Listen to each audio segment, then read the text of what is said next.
I'm going to call to order the regular monthly meeting of the Board of Trustees. Can you hear me? Can you hear me? Can you hear me? Can you hear me now? Okay.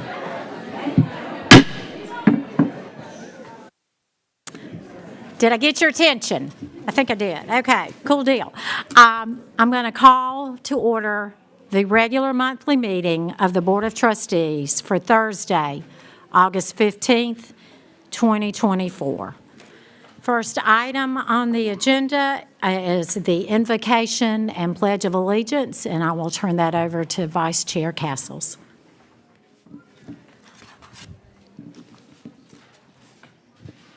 Good evening. First of all, it is so good to see this room packed with kids again, or students, I should say.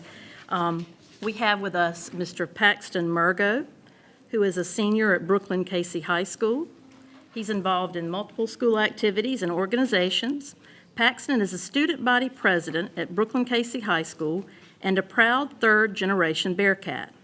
He has been a two-time state championship attendee and 5-year varsity letterman with the golf team. He is a leader in the Fellowship of Christian Athletes, member of the National Honor Society, and the Latin Honor Society.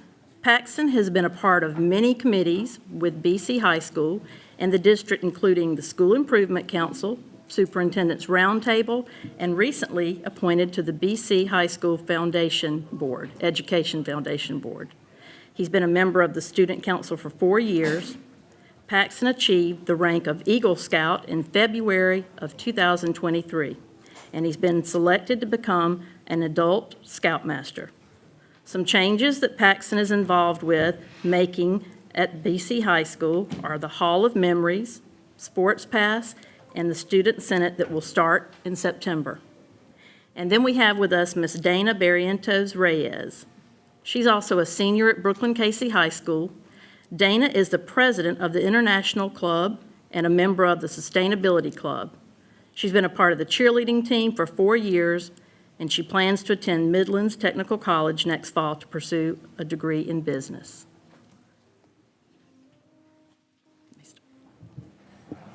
If you all please bow your heads. Dear Lord, thank you for giving us this opportunity to come together and discuss the achievements and struggles of this district. We thank you for the time that our teachers, administrators, staff, board members, and so many others give to make LexingtonTwo the best district in South Carolina.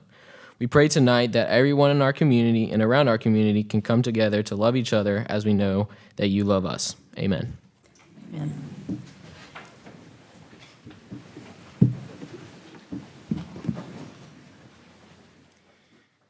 I pledge allegiance to the flag of the United States of America and to the republic for which it stands, one nation, under God, indivisible, with liberty and justice for all.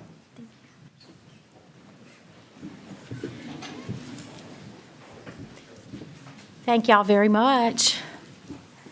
All right, our next item on our agenda is the consent agenda, which is the approval of the agenda and the minutes from the meeting of June 20th, 2024, public hearing, the June 20th, 2024 regular monthly meeting of the Board of Trustees, and the August 1st Back to School Board of Trustees meeting. And I will be removing item B from tonight's agenda under new business and item C under announcements tonight on the agenda. And if there's no objection, the agenda will stand approved as presented. Next, we will go to honors and accomplishments. And first is recognition of students with perfect scores on SC Ready. And I will turn it over to Superintendent Hafner. Thank you, Madam Chair. First up, Dr. Rob Burgraff is going to come to the podium. He's going to tell us about some students who had pretty big accomplishments in last year's South Carolina Ready math testing. So, Dr. Burgraff? Yes, if I could have Mark and Samantha, if Samantha's here.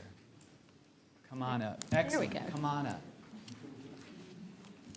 On SC Ready, although scores are embargoed, individual scores are not. And so we did not want a meeting to go by before we recognized these two fine students who are here tonight. There is one scale of scores that goes from 3rd grade up through 8th grade, but at each grade level there is a maximum score that you can attain. And these students last spring reached that mark on their Math SC Ready test. So I have the distinct privilege of introducing to you Samantha Carroll, who is now a 5th grader, right, at Riverbank Elementary, who earned it in math, and Mark Gilmer, who is now a 4th grader at Springdale Elementary, who also earned it in math. So if we could give them a round of applause.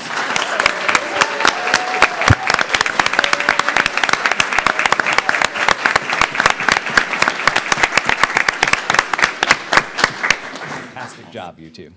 Congratulations. We also had another student who was in 3rd grade last year at Springdale who has moved, but also attained a perfect score in math as well. Wonderful. So, thank you. Thank you. Thank you, Dr. Burgraff.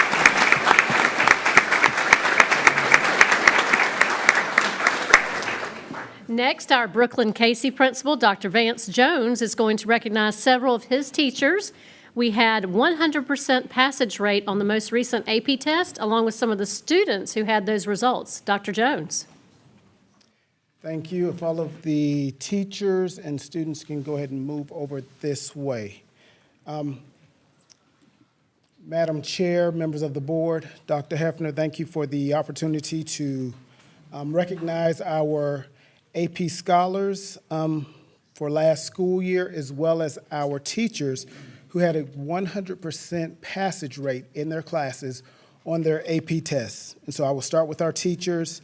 And first, I have Mr. Boone, who is teaching, if you will step up, sir, who is teaching our AP government class, does a great job with our students, and is our department chair for our social studies department. Mr. Boone.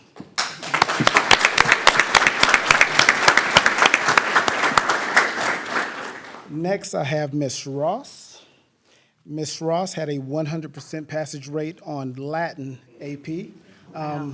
Very difficult, I must say, but she does a wonderful job with our students in her class, always pushing for our students as far as our foreign language department is concerned, and she is also our foreign language department chair. Ms. Ross.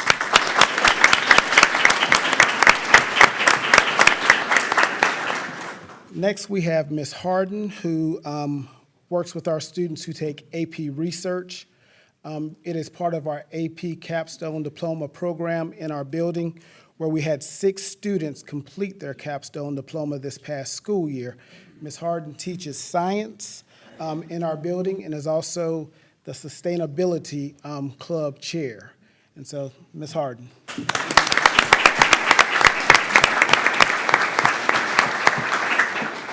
And finally, we have Ms. McKnight. Ms. McKnight is the other half of our Capstone Diploma program, and she teaches the seminar part of it.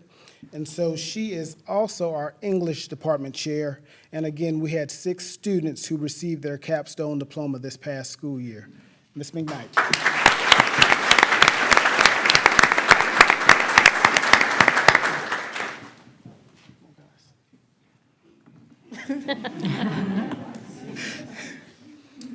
And so what I will do here is have our students step to the microphone and give you their names, and then I will read their distinctions and honors. We had 24 AP scholars this past school year, and I think 15 total are here with us tonight. To be an AP scholar, that is for students who have received a score of 3 or higher on 3 or more AP exams. To be an AP scholar with distinction is granted to students who have received an average score of at least 3.25 on all AP exams taken and scores of 3 or higher on 4 or more of these exams. And to be an AP scholar with distinction, that's granted to students who receive average scores of at least 3.5 on all AP exams taken and scores of 3 or higher on 5 or more of these exams. And so as students step to the microphone and introduce themselves, I will step back and tell you what their honor was. Caroline Hoffman. And so Caroline was an AP Scholar with honor.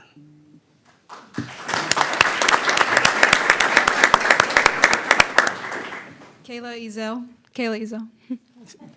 And so Kayla was an AP Scholar with distinction, received her AP Capstone Diploma, and an AP Scholar with honor.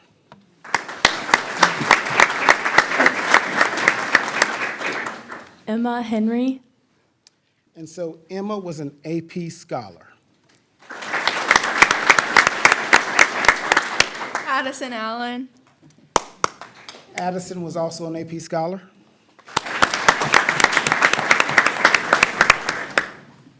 Haley Cassidy. And so Haley was an AP Scholar with distinction, an AP Scholar with honor, as well as received her AP Capstone Diploma.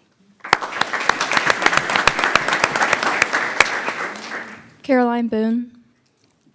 Caroline was an AP Scholar.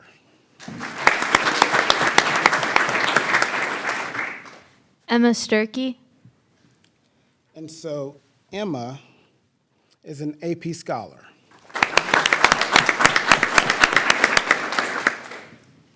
Amy Lamb. Amy is an AP Scholar. Connor Ergel. Connor, AP Scholar. Caden Morris. Caden, AP Scholar with distinction, AP Scholar with honor, AP Capstone Diploma.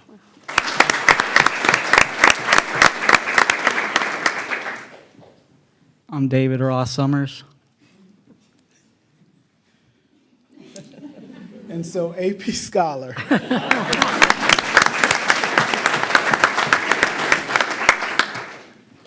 Zachary Lara.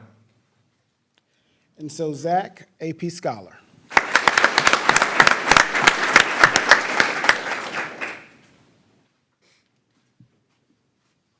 Will Stevens. Will Stevens, AP Scholar.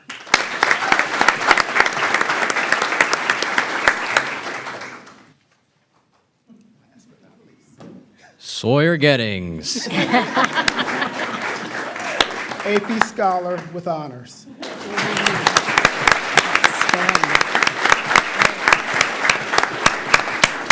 We are so excited about the work that these students, as well as these teachers, do in our building daily. They are definitely leading the way. We're excited to see all of the wonderful things that they're going to do this school year. Thank you.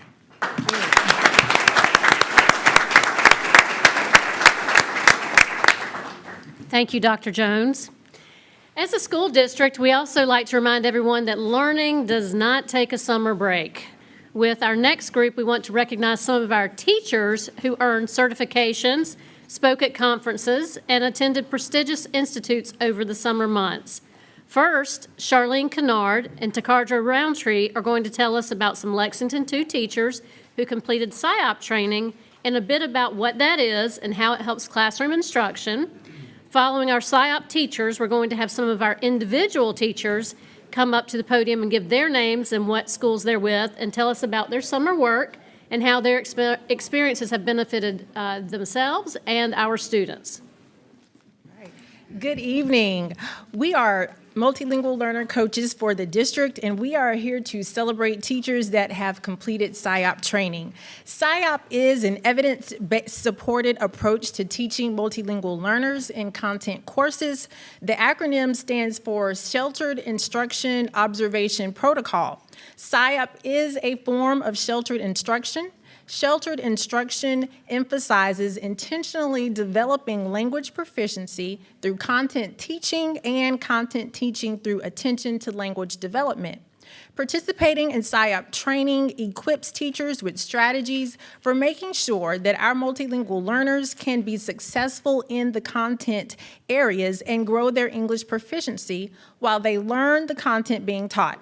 We want to commend these educators for their commitment to supporting our multilingual learners. PSYOP training is an intensive undertaking, and these teachers have worked hard for this achievement.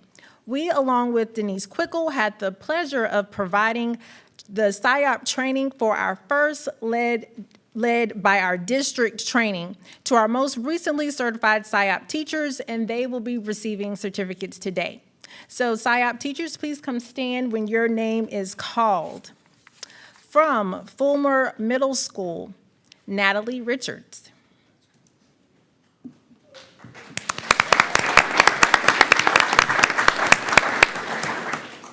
From Northside Middle School, Rachel Davis. She has also become GT certified and ML certified.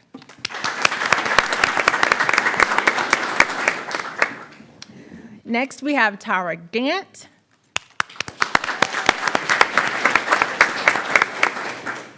Jessica Kelly.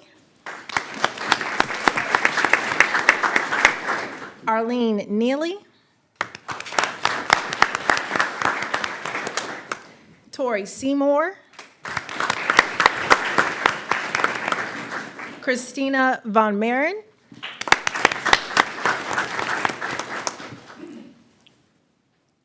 And those were a combination of teachers from Fulmer and Northside Middle School. All right.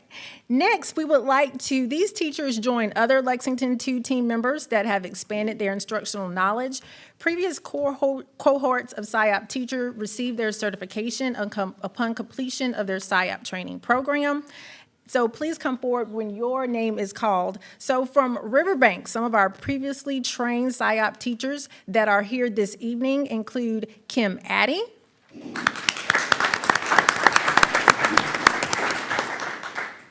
Sarah Godsey, Caitlin Warzen, Madison Fitzgerald. And if there are any other teachers who have been previously trained, please come to the podium and say your name and school. Okay, wonderful. So providing SIOP training is just one other way that we are supporting our multilingual learners in our district. Thank you.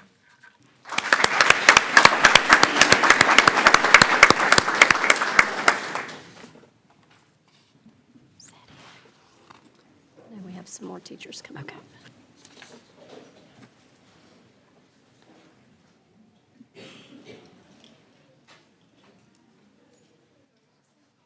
And I believe we have some other teachers coming to the podium to share.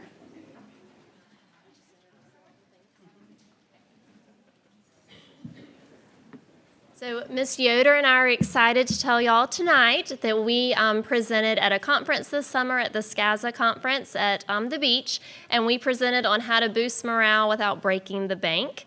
Our response from everybody was so great that they've asked us to come back and do a SCASA Day seminar on it. So stay tuned for how that goes.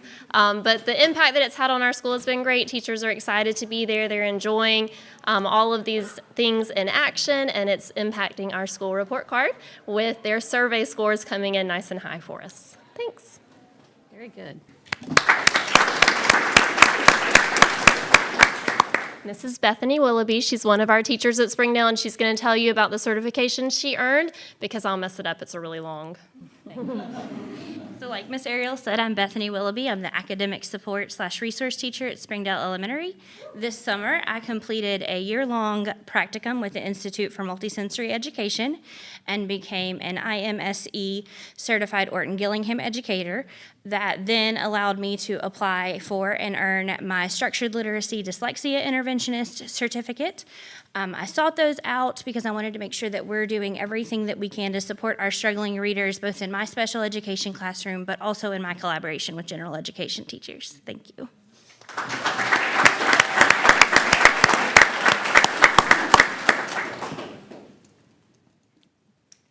Good evening. My name is Michelle Bellino, and I'm an English teacher at Airport High School.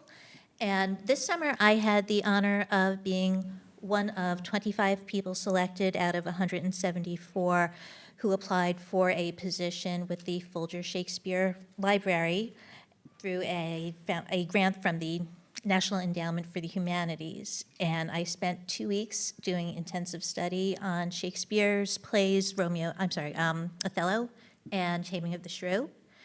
And the strategies that we learn, the Folger method, are strategies that put the words of Shakespeare in all students' mouths, and it allows them access to the plays, even if they are struggling readers or learners. And I am very excited to be implementing these this year.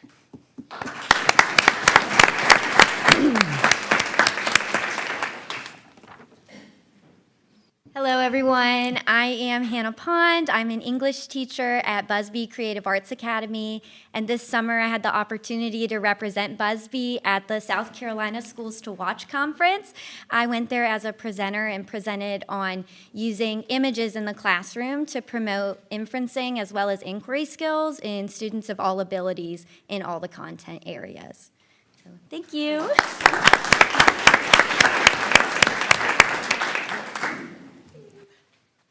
I am Cece Parker, or Chef Parker, and I am the culinary teacher. And this summer, we had the opportunity, both myself and the cosmetology teacher, Miss Elkins, we presented at the Education and Business Summit, and our topic was cultivating creativity and confidence, which was cosmetology and culinary cross-curricular life skills, and that's where we're actually going through it right now. So at the beginning of the semester, to welcome in for cosmetology, it is their juniors, which is their first year here, and then my second level students, we welcome them in with getting them kind of their feet wet with customer service. Customer service. We did things like tying ties, sewing on buttons, hemming, the small things that we don't really think about anymore. We also start doing budgets for what they're going to need, what type of job they should be looking for with, when they get ready to move out of the home, how they're going to be able to support themselves. And then to make it a little bit more fun, whatever budget they have to be able to feed a group of 5 off of $25 at the end of all of that. So, it's just a culmination and kind of welcoming everyone in and getting them to understand that even though you feel like you're ready to go, you're not really prepared to go yet. All right, but thank you.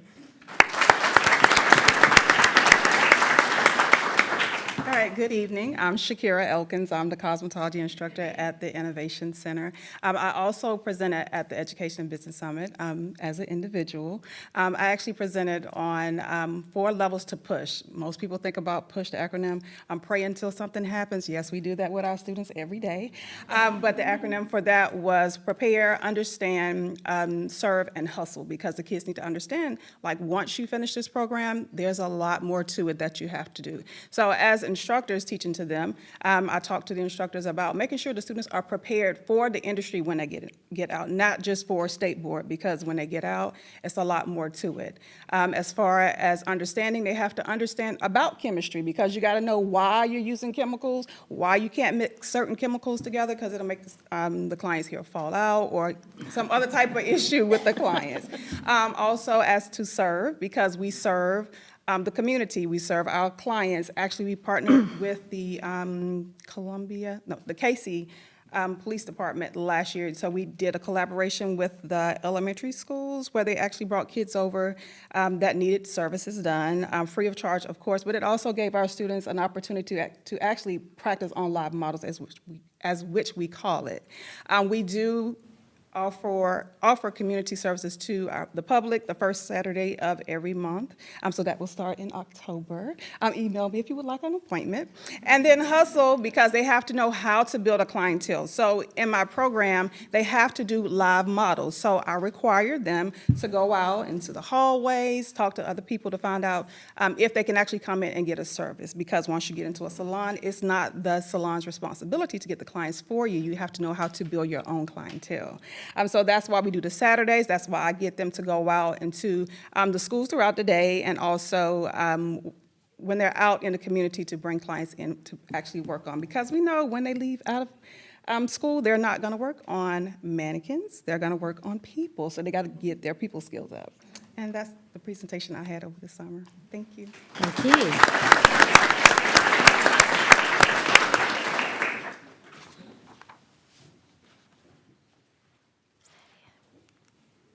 All right, and I believe that concludes our presentations for this evening. At this point in time, our board chair is going to tell us about some recognitions for 2 of our board members. Right. And what's just fabulous, outstanding honors and accomplishments tonight.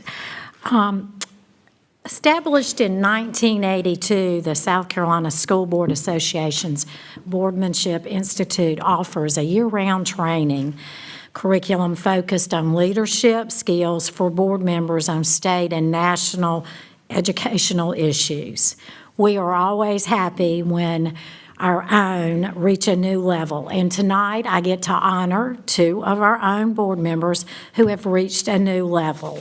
We are honoring Elizabeth Castles, who has reached level 3, and Mr. Kevin Key, who has reached level 2. So, Ms. Castles.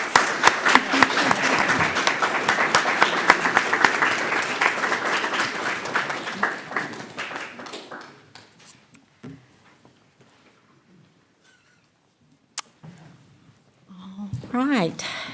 Next, we will move to public participation, and I believe we have one, and I'm going to let them get your time up for you.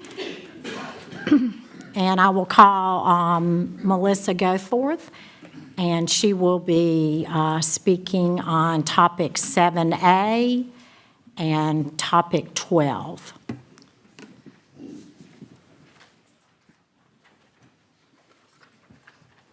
We're good? Okay. Okay. Good evening. I wanted to start this evening by thanking the LexingtonTwo CFO, Sky Strickland, and her team for arranging the very informative Booster Club PTO training this week for presidents and treasurers. It was so helpful. The guide given was extremely helpful in ensuring our organizations are on track with fiscal reporting and accounting best practices. We really appreciated the auditing organization presenting that info and being so available for questions afterwards. I apologize for all the questions afterwards a little bit. Having that info in place with ample time for questions and comparing notes was beyond beneficial. I encourage you all to take that energy a step forward. During that meeting, I asked about Venmo for PTOs. Riverbank Elementary has refrained from using Venmo because of a policy, I believe internal, that prohibits electronic payment options, in layman's terms. With further discussion, we learned that several school PTOs already have Venmo accounts. I don't think this was nefarious or a secret, as some of you have children or that attend or recently attended these schools. It's clearly printed. But I do think that not being able to accept online payments for school T-shirts, fundraisers, et cetera, was a huge hit for our school, which was trying to live by that policy or operate by that policy.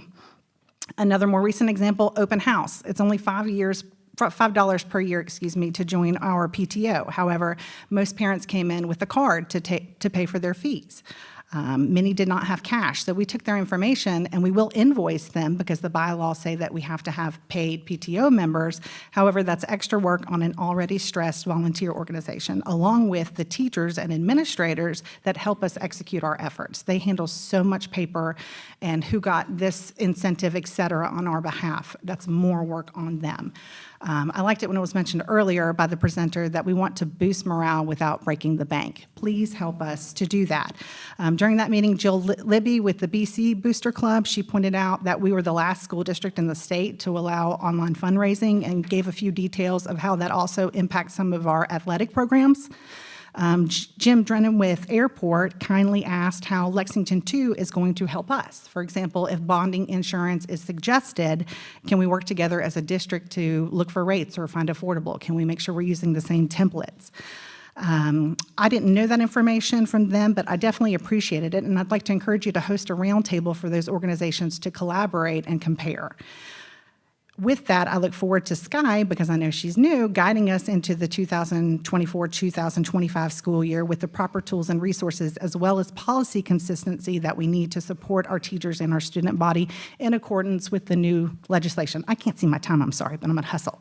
Tonight, the agenda shows first and second reading of policy KEC under unfinished business. I'd just like to communicate my dismay as a parent that the draft of this policy wasn't available before the meeting. We began, my family, began our elementary career under Dr. Wade as superintendent. Under his tenure, these documents were posted in advance along with the agenda. I understand you've already told us that you spoke to some other school districts, and that's how they do things, so you're following suit. My point is that we were the leaders in this. We are no longer. I want to make sure I reiterate again that Wade set the precedent for transparency, and even though he was paid a settlement to exit his contract, anything less is now a willful effort not to contribute to a more informed public. Finally, 2 election updates. Number 1, the Lexington County Voter Registration Office is actively hiring poll managers and poll managers' assistants for the election on Tuesday, November 5th. School districts will be closed. So if you are interested, teachers or senior students that are 16 or 17 years old, parents too, please reach out to the county office, or you can complete an application at sevotes.gov. Filing closed today for nonpartisan school board candidates in South Carolina. LexingtonTwo has 4 seats available this cycle with 9 candidates. Candidates are Craig All, Barry F. Bolin, Abbott Trey Bray, Mary Burkett, Liz Chitty Castles, Ivan Earl, Brian Habing, Alan Knotts, and Cliff Springs. Please spend the next 82 days as parents and stakeholders learning about these candidates and their policies to make the most informed decision for your household and have the greatest effect for our children. Thank you. Thank you. Next, we will move on to item 6 on the agenda, and that is the superintendent's report, and I'll turn that over to Dr. Hafner. Thank you, Madam Chair. Several events have occurred since we met here August 1st. The very next morning, on August 2nd, we held our LexingtonTwo district convocation in our new Performing Arts Center. And this was the first time that we've been able to pull together all of our district employees since 2007.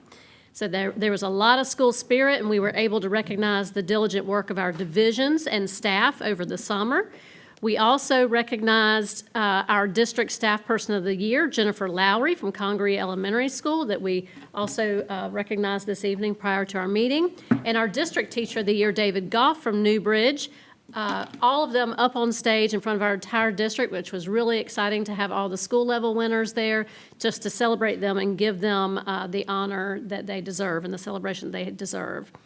During the convocation, we had students offer tributes to teachers who had made a difference to them or a point of pride for their school, and those were special messages that really reminded our staff of our why. It was brought many of us to tears, and it was really special. We did have surprise performances by a talented group of in-house individuals that I lovingly refer to as Lex2 Rocks. That's not their real name, but it'll work for now. I've asked the performers who inspired and energized us at convocation, I would ask you to please stand as I call your name and remain standing. I know, that's right. First off, we have Principal of Busby Middle, Sam Masone, was on the drums. Sam, please stand. Jim LeBlanc, our Executive Director of the Performing Arts, was on the guitar, one of the guitars. Northside Middle PLC coach Andy Posey was also on the guitar. Congaree Elementary School music teacher Gage Thomas was a third guitarist. On vocals, we had former math teacher Sims Bolin. Another vocalist was Busby choral director and music teacher Beth Brooks.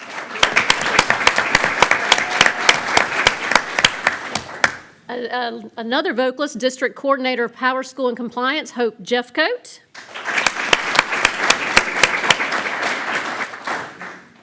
And our fourth vocalist, airport choral director Amanda Rona.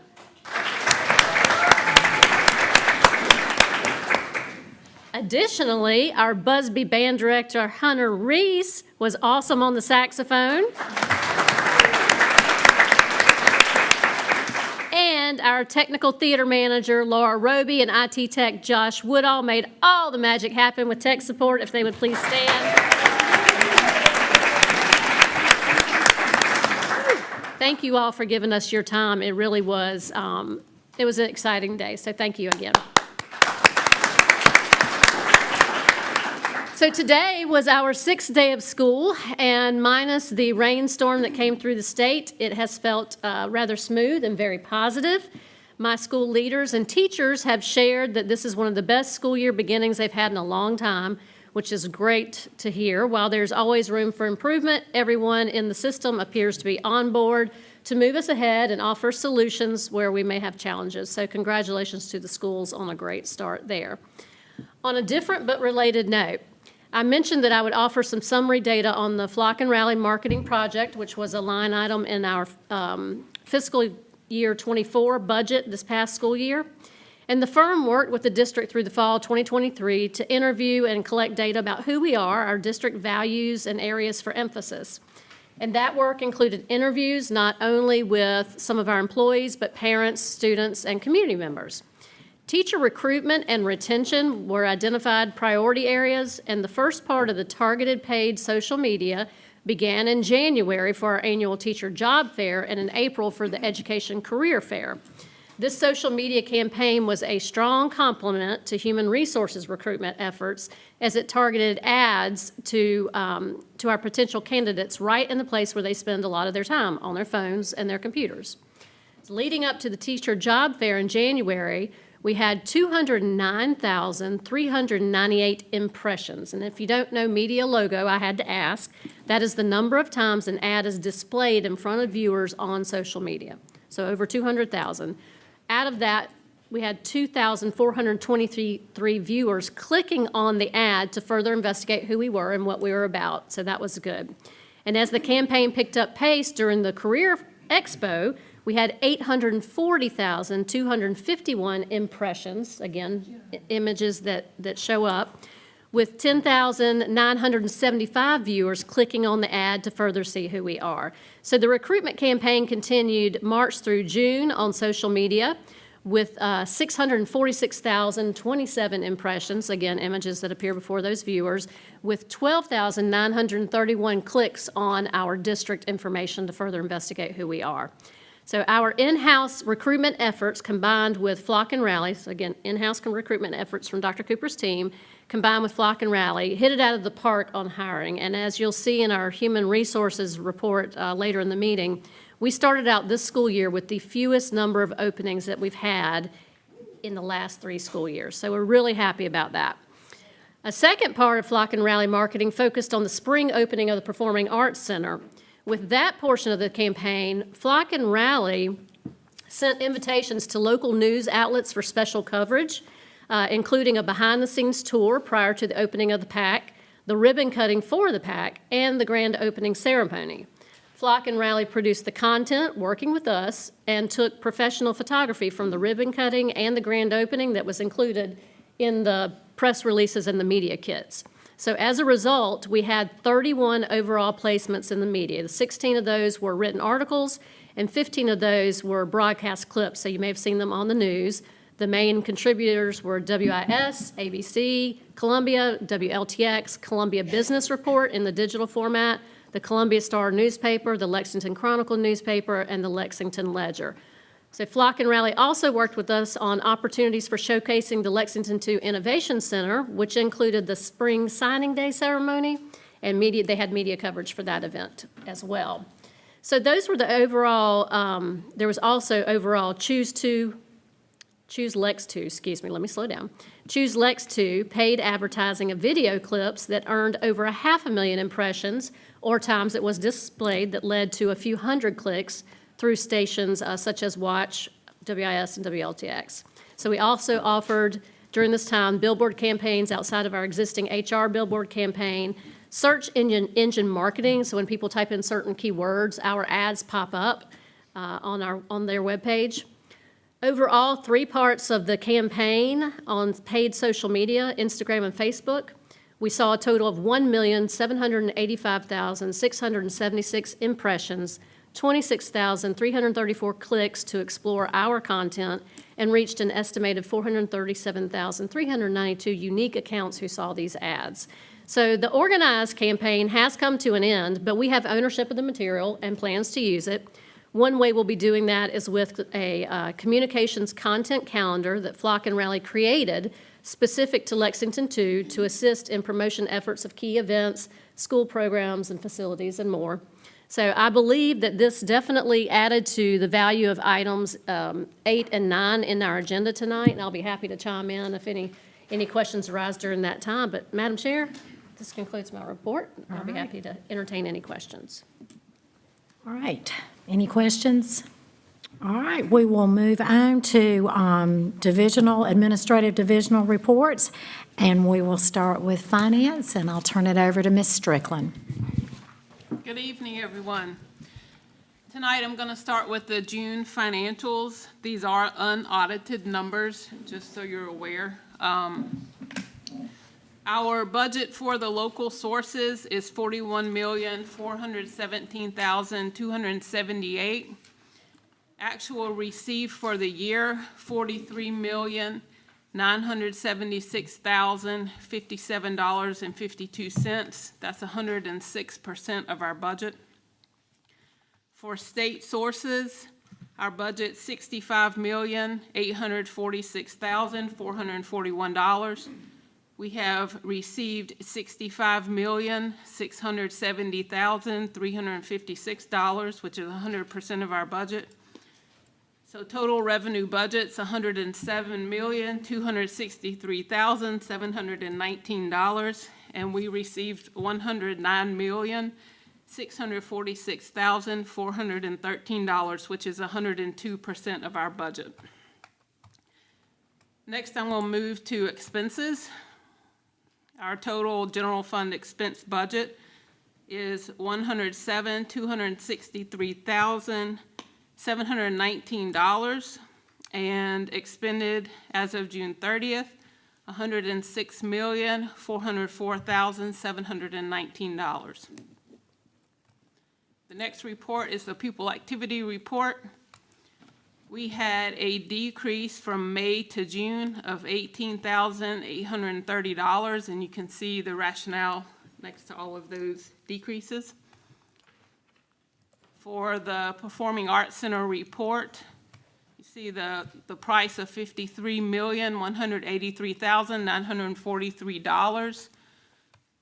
Total expenses as of June 30th, $52,186,317, which has a remaining balance of $997,627, and a contingency of $74,982. The ESSER report, the grant award, $22,958,337, and this does end September 30th of 2024.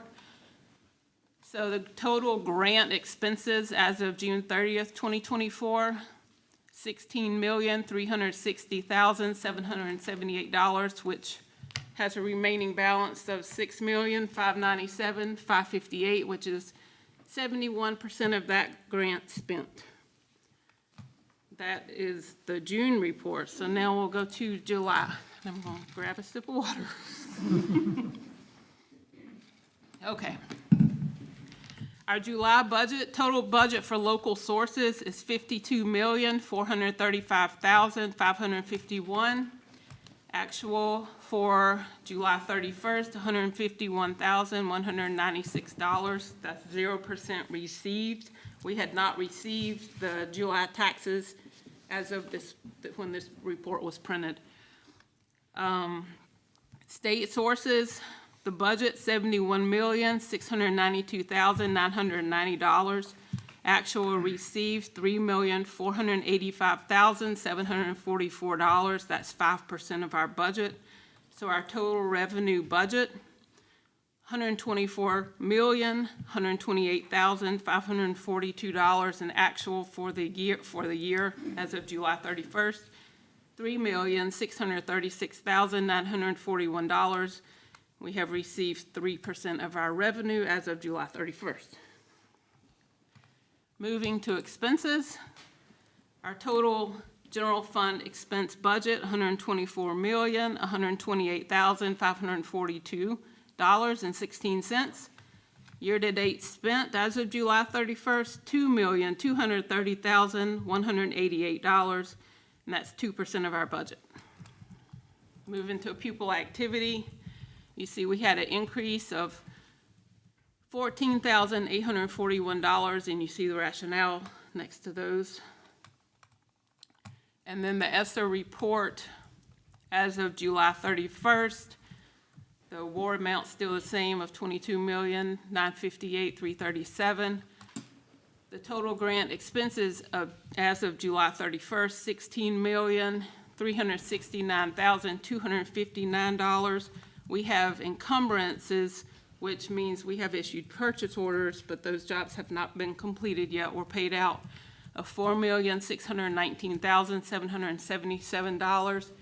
Remaining $1,969,299, which is 71% spent. And that is my report for the financials. And also I have the minority business enterprise report. Our district goal is to spend at least 1% of our controllable expenditures with a certified minority vendor with the state. For this semi-annual period, we are at 3%, so we exceeded our district goal for this period. Are there any questions? Any questions? Yes, ma'am. Ms. Kessler? Going back to the revenues from June 30, 2024, if our budget was $41,417,278 and our actual was $43,976,057.52. That's a difference of $2,558,779.52. What happens to that money? What happens to the excess revenue? Yes, ma'am. Well, what you have at the end of the year, you have your excess revenue. Well, this would be at the end of the year because June the 30th ends that financial budget. So that netted against your expenses falls into fund balance. Okay, when we go into that should be marked fund balance, that $2,558,779.52. Well, it's in total, it will be your revenue minus your expenses at the end of the year. But this is the end of the year and Well, it's final. we've got to finish our audit. These are unaudited numbers. Okay, the same thing goes for, on the expenditure side, the 200 support services, everything is in the red there, if I'm looking at this correct. Ma'am? How do we fix that? Well, that's. Do we need to budget more for that account? Yes. Do we need to monitor what we're spending and what we shouldn't be spending? We have addressed that with the budget for the current year. Well, I think it's faced pretty here because everything's in the red under the balance. So I think that's addressing it pretty well. Somebody's got to. Yes, but right now we're in a new budget year. So that has been addressed with the current budget. Under your pupil activity accounts, you have the rationale for how the money was spent. It seems like we always see football on here. What finances the other sports at the schools? We got $58,012.65 at one school, $45,812.29 at another, marked yearbook and football. And I imagine most of that, since preceding amount is for football, that would be. That is just a summary of, because as of May 31st at Airport High School, the balance was $254,286, and then June 30th, it decreased to $196,273, and we just looked at what the big differences were at that school for pupil activity funds. What's leading my question is, how are the other sports being financed? This is not all attributed to football. Oh, it's just earmarked football? That was, I would have to go and look at every single line item at Airport High School to see, what the difference was with every club. It could have been football, basketball, baseball, that all made up small differences within that school in the pupil activity report, the pupil activity accounts within that school. Okay, you can see the rationale for my question. Mm-hmm. Okay, under the referendum project for the PAC Center, I'm requesting, Dr. Hafner, that a report for the PAC usage, a detailed report be issued every month. Just as we're getting the discipline reports and other reports, they need to be, I think this needs to be monitored pretty closely, and I think the board needs to be aware of who's using it, for what reason, for what purposes, fees being charged, fees being collected on a monthly basis.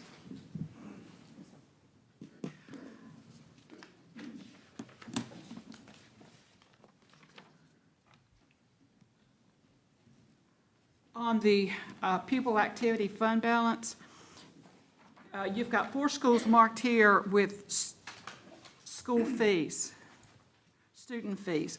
What fees are students paying in our schools? Instructional fees, I believe. That wouldn't affect everyone? It could be if it was an extra class with consumables that not all classes have or not offered at other schools. Oh, I looked at the schools and I'm thinking, what kind of fees? I would understand if they were high schools where you might have chemistry and you might have some other types of classes that would lead to fees, but it makes me question what kind of fees we've got at elementary and also at middle. But anyway, that's maybe a question you answer later on. I see on the ESSER account, I see that we've got repairs going to air conditioning, and Mr. Warren, I want to thank you very much for answering my question to you concerning Riverbank, but there's still issues in the afternoons that those schoolrooms that have the portable units in it are still at 77, 78 degrees and 25 kids in a classroom. That's very, very uncomfortable, and it is very distracting. When I was in those rooms visiting, those portables are not, I mean, glad they've got some cooling, don't get me wrong, but it's a double-edged sword. It's also extremely noisy when you've got 4th graders in there trying to get their work done. So what progress are you making with getting that parts that we need? Because I looked on some of the other accounts and I'm seeing where air conditioners are being repaired and boards are being replaced, and then we've got a hold up it. And we have had a hold up since the 1st of April. It's been 4 months. Yes, ma'am, that is noted. We are working closely with the vendor to, get the replacement parts that we need for those units. I mean, it's something I know Mr. McPherson checks on weekly. I mean, it's just, the mercy of lead times for those boards that run those units. If we could get it in and get it installed, tomorrow, we would. And I do hear your concern about the noise. We can definitely see if there's something we can do to mitigate that. But, as far as the lead time, we're working very close with them, trying to get, pinned down on when that's going to be. And I'm really hoping we can get some good news here, in the next month or so. Have we turned to the builders to get their helps? Because certainly they have someone that they work with and to get the equipment from, I suppose it's coming from China? I don't know exactly where the part's coming from, but it's something that builders, fight too with some of the units that we have and the technology associated with those. It can be challenging when those units go down because of the guts, lack of a better term, of those systems can be complicated and require special parts to function, but it is a high priority for us, and we are on that. Daily? Yes, ma'am. I would like for you to encourage the teachers that are in those classrooms to let them know that you're working on it. If you would, please, I think that would help a little bit. Yes, ma'am. But it's probably 68 degrees in here right now. Imagine it being 10 degrees hotter. I mean, I'm cold, so it could be a lot warmer in here, but I do understand what they're dealing with, and with 25 kids or more, that's quite a lot. But thank you very much. Appreciate it. Thank you. Star. Just had to do it. Madam Sorry. Chair. Ms. Rucker? Thank you. I just had a quick question and then a request. So the $3.3 million of the general fund that's listed on the monthly revenue report that we allocated that fund balance that we don't typically do in a budget, do we just watch that each month here to ensure that it wasn't needed? So it'll just be month until the end of the year. This is where we'll watch it. Yeah, it probably will not change until the end of the year. Okay. So that'll be a June. Okay, I just want to make sure this is where we watch that. Yeah. Okay, awesome, thank you. And then I just want to ask Dr. Hafner, please add these reports to the public agenda, the financial reports, please. Oh, yes. Okay, awesome, thank you. That's it, thank you. All right. Any other questions? Madam Chair, I got one question for Mr. Sky Key? and Matt. Over on the PAC Center, that project's been closed out, and I see we still got $75,000 in contingency left over. Can that be moved over to some of these air conditioner issues we're having? Well, that contingency, the report that I presented was as of June 30th. So Typically, you know, with this project, you leave that open for a year just because things do continue to happen. We continue to have things we work through. So I would caution us against closing that out, you know, much sooner than that because, you know, there are needs that are identified even after you've, you know, occupied a project. So I guess we got it here in March, so I would look to close that out, you know, February or March of '25. That's what we've done in the past, Just keep it for a year. Yes, we have, for the other big facilities. Yes, ma'am.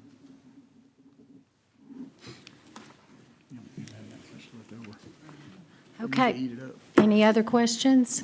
All right. Thank you, Ms. Strickland. And if no objection, the financial report will stand approved as presented. And next, we will move on to Human Resources. Dr. Cooper? Thank you, Madam Chair, members of the board, Dr. Hafner. I'm going to call up Ms. Stephanie Hucks, our Director of Human Resources, to give you our vacancy report as of this evening. Thank you, Ms. Hucks. Madam Chair, board members, and Dr. Hafner, good evening. Very glad to be giving this report tonight to you. First of all, I'd like to start with our regular education vacancies. As of this afternoon, we have 4. We have 5 special education vacancies and 7 support staff vacancies. Are there any questions? Any questions? All right. Thank you. Thank you, Ms. Hucks. And we are still taking applications? Always? Board Always. members? Thank you very much. Thank you, Dr. Cooper. All right. Next, we will move to instruction and Dr. McDonald. Good evening, everyone. Tonight, we're going to share with you our 5-day enrollment based on, it's hard to believe we're already 5 days into the school year, but we are. So tonight, we'll share with you the first document that we'll look at is our elementary summary. And you can see we provided you with what we projected those enrollments to look like versus what they are as of the 5th day of school, which was yesterday. And also, we give you some insight into what those ratios per grade level are as well. So the first document will take you down, and you'll see that currently in grades kindergarten, 1st, 2nd, 3rd, 4th, and 5th, we have 3,876 students who are enrolled, which is an increase over our projection and increase over last year. On the second document, that is our middle and high school current enrollment, and you'll see also that there's an increase in our middle school enrollment in most of our schools and our high school enrollment as well. You can see right now, Airport High School has a current enrollment as of the 5th day of 1,346 students, and BC has 1,282 students on the 5th day. So just to kind of give you an idea, we looked at numbers over last year, the 5th day of school last year. We had 8,109 students who were enrolled, and this year we have a total of 8,419. So we are seeing an increase in our enrollment across the district. I'm happy to answer any questions you have. Ms. Branham, and then Ms. Kessler. So I just want to make sure as we're monitoring these, that we're being really conscious about some individual class sizes. I think, you know, we all hear just little bits and pieces around the district, so obviously it is hearsay, but y'all have the actual numbers. But I'm hearing some really high numbers in some core classes, particularly those that might need to be looked at, especially if we've got an increasing enrollment. So I would just ask that y'all keep an eye on that sometimes just taking the total number of students in a grade level and dividing by whatever isn't necessarily the true picture. And so I know that y'all probably monitor that closely, but that's just, class size has been something I've jumped up and down about for quite a number of years, and so I'll still jump up and down on my way out the door. Absolutely. Thank you. We do monitor that very closely. We are currently looking at where we were in the 5th day. We'll spend some time between now and the 10th day. The 10th day is when we make some staffing decisions. If we see enrollment sagging at one school versus another, there may have to be some positions that we look at.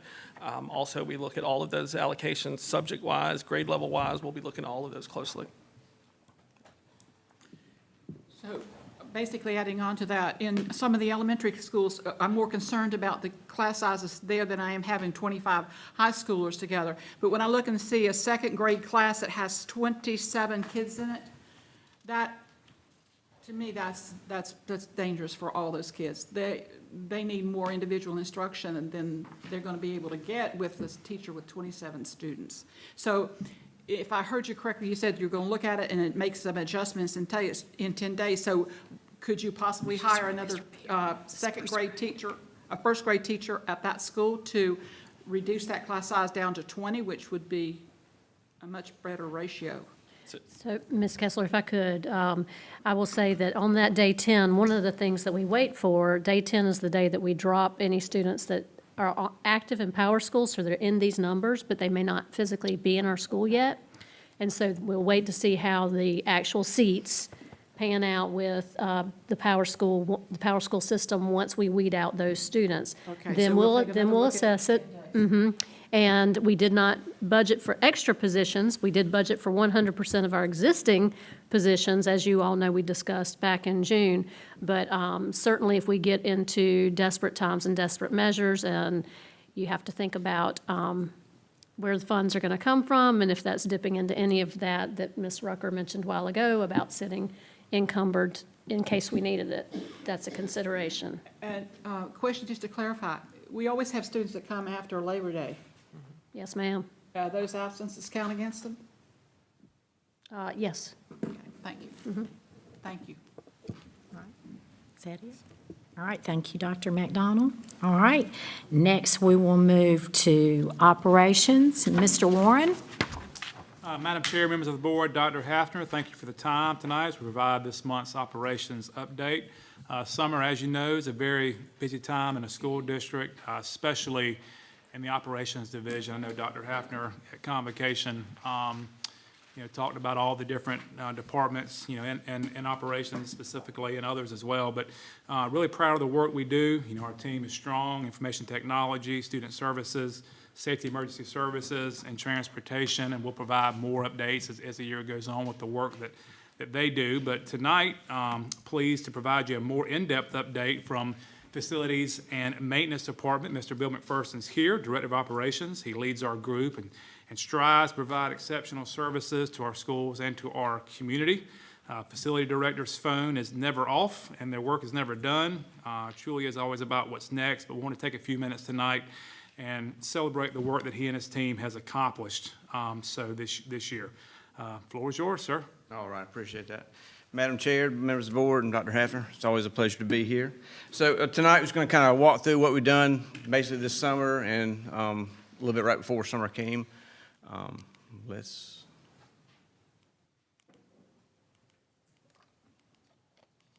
I'm missing a slide or two there. Okay, well, I'm missing some slides. Anyways, we're going to roll. Can y'all check on that or no? Or anyways, I had a nice picture of my guys, the old kind of grumpy maintenance guys. I want to give a shout out to them because they're the backbone. I mean, I know there's a lot of other districts.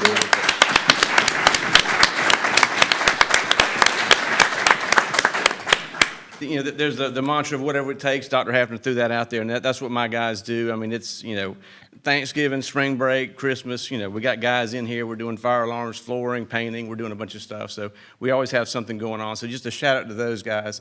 And I thank for all the support from Matt, from Sky, from Rose, from Brian Gresham, all those guys who helped us kind of focus, get money, get procurement, and all that stuff squared away that really makes us run well. Let's hope these guys... Can y'all click it one time? Give me a sec. At 2:30 today, it worked like a charm. It was amazing. There it is. Look at that. There we go. All right. Got the Iwana. This is the maintenance department of Lexington. But anyways, those are great guys, and without them, I couldn't do anything. So just a quick rundown of our district, 2 million square feet. If you look at the equivalent of like a 2,000 square foot home, that's 1,000 that's 1,000 homes that we upkeep in the district. 407 acres, about 1,700 HVAC units, and a fun fact, about 800 toilets. So that's awesome, just in case you need to share that school board convention or something. So fine arts projects, kind of keeping with the mantra that we've had in this district. Saluda River Academy, we've done projects there, Fulmer Middle and Busby Creative Arts Academy. So Saluda River, we had a maple floor in there, kind of, it wasn't real good, some splinters and stuff, so we put a marley floor in there, which is awesome. They love it, they can tap now and do lots of good stuff in there.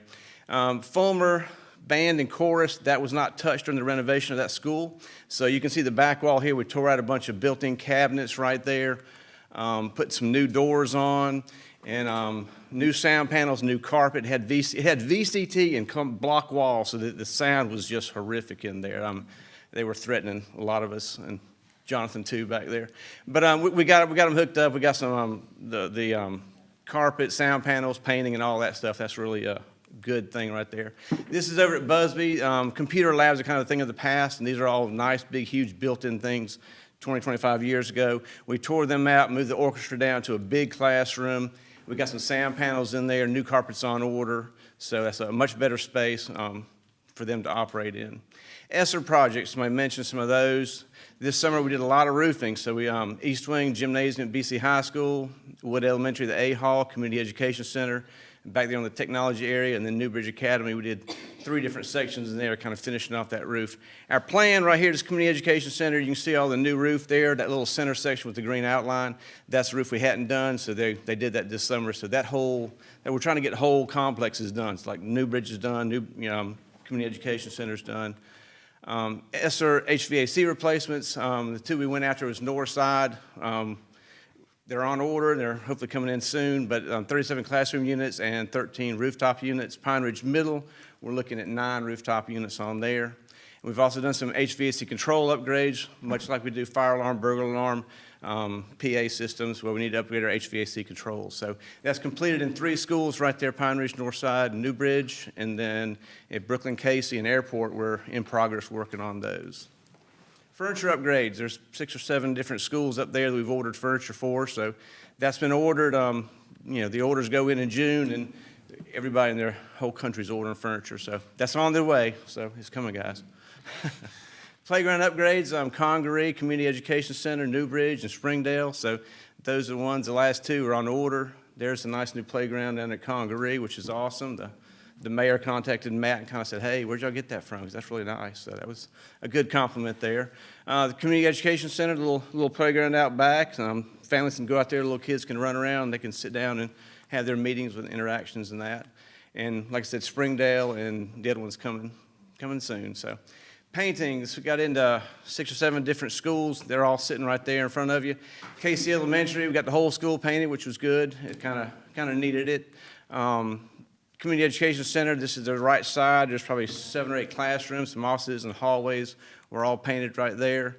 This is what the classrooms look like. I mean, the teachers did a great job of trying to make it as friendly and user-friendly, as nice as they could make it. But you had old built-in stuff from 30, 40 years ago. Here's some other stuff. There's a shelf for a TV, some old speakers that weren't being used, conduit kind of running all over the place. So we went in there, and as we've been doing across that school, they've been moving classrooms for us. But we took all the conduit down, all the boards out, all the built-ins, new paint, new flooring, redid all the electrical. Technology came in, put new computer drops for them, new smart boards, new dry erase boards, and cork boards. So it really looks nice. I mean, it just kind of changed that whole look and feel of that place. So down there at Pine Ridge Middle, we painted the ceiling in the gymnasium. It was bright yellow on the roof beams and black on the thing. It's kind of just, it really screamed at you, so we kind of muted that out. It looks a lot bigger, a lot better now, I think. So kind of helped them out with that. We painted the back hallway because the yellow door frames didn't match all the rest of the school, so now they do. Front office had carpet, had chair rail. It's just kind of old and dated, and we took all that stuff off, cleaned up the walls, repainted them gray. We got carpet on the way and hopefully a new desk up front, so we can kind of revitalize that front office right there. Newbridge Academy, we got the handrails, the doors, the outside structural steel, and the awnings. All that was painted up. BC High School, we painted all the group restrooms. The front office was painted. All the handrails outside, all that black handrail on the front entrance, there's a bunch of that stuff out there. It was all rusted and kind of in bad repair, so all that was painted up real nice. Airport High School, we redid, kind of overhauled the press box. And you guys see on the left up there, that's kind of the old picture. It was concrete. I think some of you guys had asked me to pressure wash it a few years back, and you pressure wash it, it still looks like old concrete. So we took down the speakers on the top. They weren't being used, painted it gray, redid the little eagle's nest up there, put some mirror tint on it to help keep the solar heat from coming in and UV rays. Inside, it had, on the left is kind of tan-colored countertops. The lower floor was black and white checkered. The upper floor was this different color, kind of gray. So ripped all that stuff out, put black countertops, new flooring in, painted it up, patched all the sheetrock. So it really looks nice when people come and visit and other coaches come in. It's going to be a positive statement for Airport High School. We also went through a lot of athletics and painted it up. Those of y'all who are involved with baseball probably see this all the time, but that roof paint was chipping off and it looked horrible. So we painted up, this is the tennis concession stand at Airport High School. So we painted the top, painted the structural steel, painted the doors, painted the eagle's nest. So all the blue matches around that whole area, which is nice because before it was kind of different years painted. Painted the band tower out there, painted the handrail, painted the band concession stand down there. Inside the restrooms, those were all kind of nasty looking. So our visitors, when they came in, they didn't have a good positive. Now it's, now it looks great, like we kept it up. So. Even painted a crosswalk or two around the district. So flooring, that's probably 9 different schools. We got flooring going in. So we showed you some of those. This is one down at Congaree Elementary. It's an old school. This is one of the teachers' restrooms. The floor right there kept popping up, so we finally dug into it, and there's a big hole, and just age and moisture getting into it. So we put a new epoxy floor on there, and it looks really nice, and did some other areas with that same epoxy floor in that school. This is the band room at Fulham, where you can see the nice carpet in there. So concrete and asphalt work, that's 7 or 8 different schools we did concrete or asphalt work at.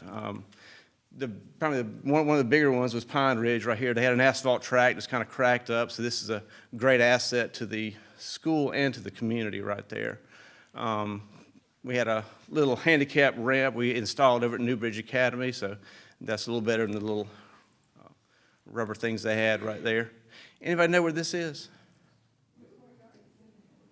BC Courtyard. Okay, there we go. So this is the Lex2 Lost World. Yeah. But this is a courtyard in BC High School, right next to the auditorium. We've cleaned it out many times. Dr. Jones, when he first got here, he went in there with ROTC, and they bushwhacked the place, and it grew back. It's really been kind of an overgrown. Hopefully somebody keeps it up and then somebody doesn't keep it up. So we took it and voila, we took everything out, hauled it out, concreted it. We got some furniture ordered so they can have some seats out there. It's now a usable place where you don't need to worry about somebody keeping it up that doesn't keep it up. So it's really turned out really well. I'm proud of that one. And out there in the courtyard, we have a couple little round areas out there that had mulch and some weeds and some dirt and some trash. And always a constant struggle to keep those clean, keep them good looking. And we went in and concreted all 4 of them. Got some picnic tables, 5 more came in today. We can put those out. But we put canopies in 2 of them too. So that'll give him, when he has his lunches, they can go outside a little more. I think Mr. Trey Bray talked about putting some more shade in the district and stuff like that. So that gives them another place to go outside and kind of interact and have lunch. So, and we also concreted, this is Riverbank teachers parking lot over there. So when the teachers got out of the cars, they were walking across mulch and rocks and shrubs and stuff like that. So we just kind of cleaned it up. We left, a lot of the areas to put shrubbery and stuff in, but we concreted down the main runs of it right there. Airport High School, this up by the press box. We added in. Actually, we had some concrete that was cracked up due to the LED lights, due to the bleachers being put in. A lot of heavy equipment was in this area. So we took that out, and when we went back, we added a lot more around that little, it's not a transformer, it's actually just a junction box right there. But we added some more concrete, so that avenue where people are walking through, there's a lot more space for them to do that. And on the left side up there, we removed that light pole back, and then we had a couple little beds that stuck out, so we concreted those just to make it more uniform and have more space for more people to navigate through there. Down at Congaree, we had the walking track out back and the basketball court, but there was a couple of sections, I guess, from the when they redid Congaree 7, 8 years ago, they had taken part of the asphalt out, it never went back, so we fixed that right there on the left side, seal coated it, patched it, so really kind of made it look nice, and that was good for those guys. We patched a few potholes down here on, is that Walterboro Street? So we kind of did that. Here's a nice little view on the back side of it. They put in a whole lift on the DOT thing right away today, and tomorrow morning they're going to finish paving it, so thank you, Jesus. Miscellaneous, all right. Just some things. We pressure washed in front of BC High School. That little white stucco kind of gets dirty looking, so we got that pressure washed out there. Airport High School got a few pieces of weight equipment that really rounded out their weight room. Looks really nice in there. Got a little branding in there. This is my guys pulling a 200 amp circuit. It's 333 foot, and this, you can see the big, huge cable. We did all that in-house, which is really nice because I got some talented guys, and that saved us a lot of money, but you can just imagine how heavy that stuff was, pushing and pulling 300 feet of that. So I was on the camera, but I was also pulling. So we also did some LED lights, football at Airport High School, baseball at BC High School and Airport High School. We did this last Christmas, so I just want to show it because it's kind of nice. But this is the old bleachers at Airport High School. We swapped them out with some new bleachers. So they operate, they're safe, they're, just a whole realm of things, but it really looks nice in there. This is one project we got into, and I don't know if none of y'all really knew about it or not, but down at the CEC, we had a main sewer line underneath, that's fun stuff, sewer line, yeah. Underneath the back hallway, and it was bad. It's an Orangeburg pipe, it was failing. So we had to go in and dig down the middle of the hallway, about a 5-foot deep ditch, and replace all that. So good we didn't have kids in that school. It's just technology who helped us out and moved around for us. Coming soon to a LexingtonTwo near you is LED lights, Airport and BC High School softball. We got sound systems going in at Airport and BC High School gymnasiums. We got tennis court refurbishment lined up for next month or September in BC High School. And then stadium scoreboard is going in at Airport, and soon we'll be following with BC's. So if you have any questions, but a little synopsis of what we've done this summer. So thank you.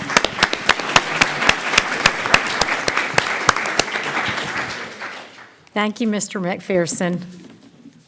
That concludes our report. So, All right, thank you, Mr. Warren. All right, next we are going to move on to new business, and item A is consideration of first and second reading of proposed revisions of Board Policy EBCB, Safety Drills and Plans, proposed addition of Administrative Rule EBCB-R, Safety Drills and Plans and File, EBCB-E.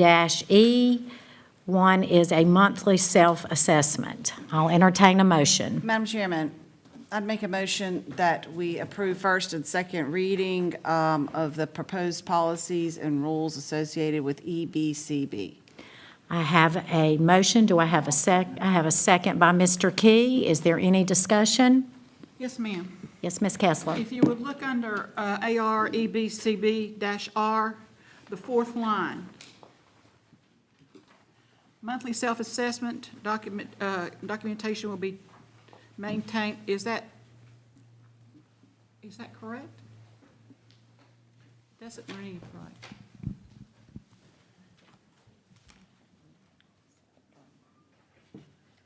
Should that be optional and let it?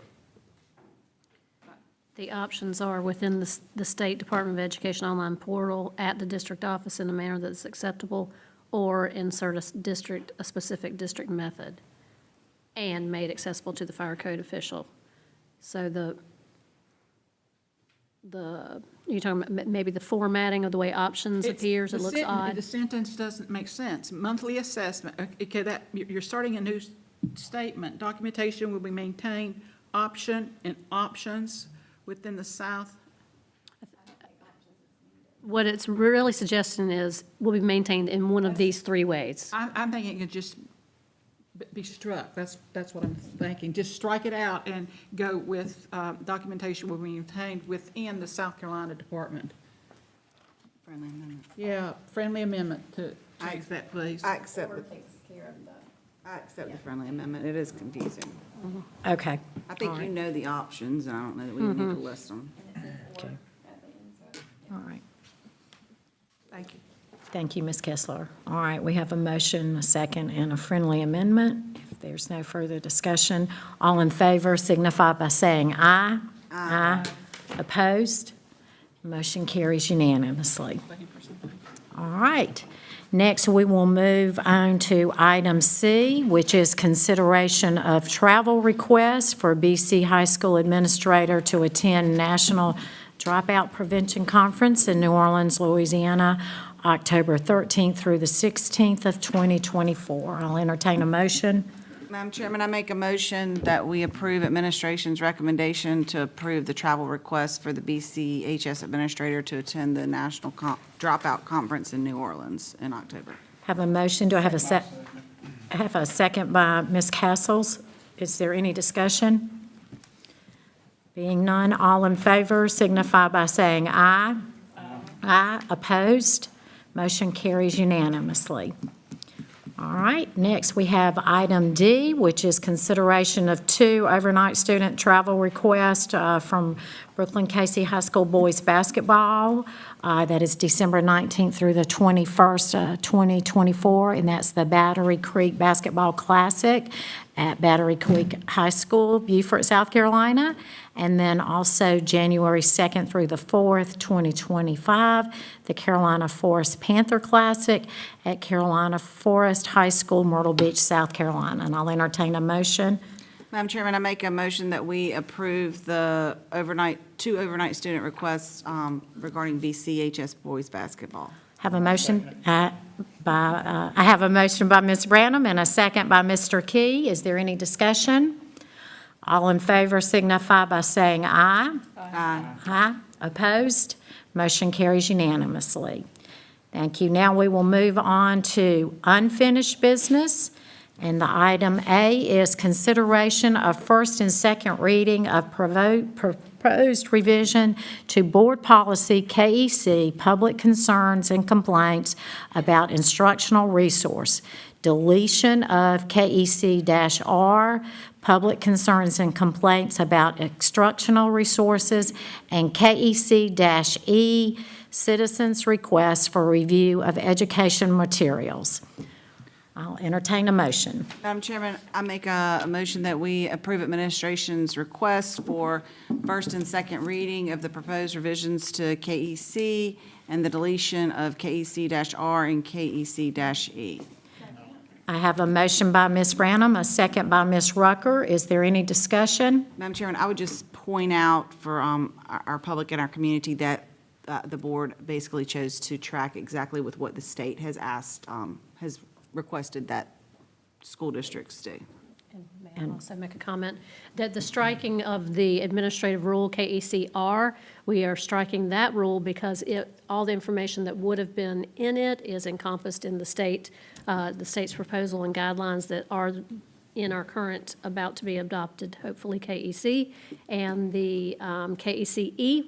We have to use the state's template, so there is no more reason for us to have our own KEC-E. So just want to explain that. Thank you so much, Dr. Hefner. Any other discussion?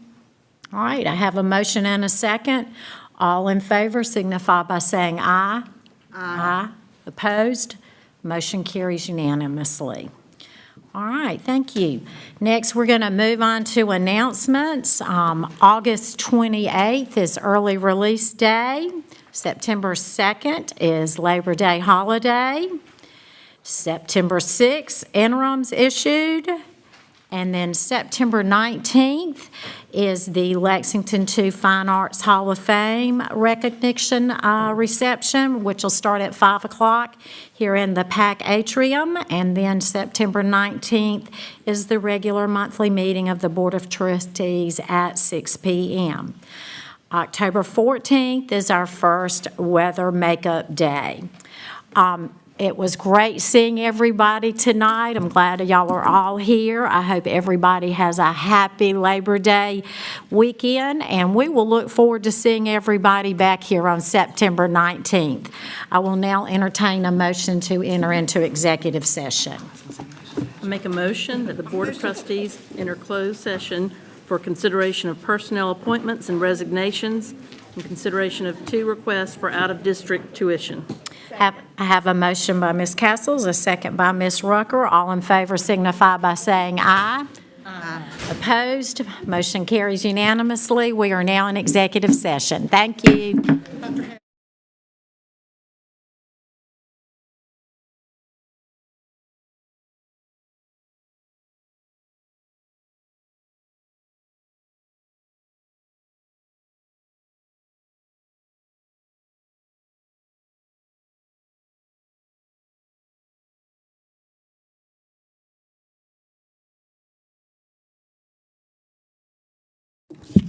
I make a motion that the meeting be reconvened in open session and the appropriate affidavit be executed.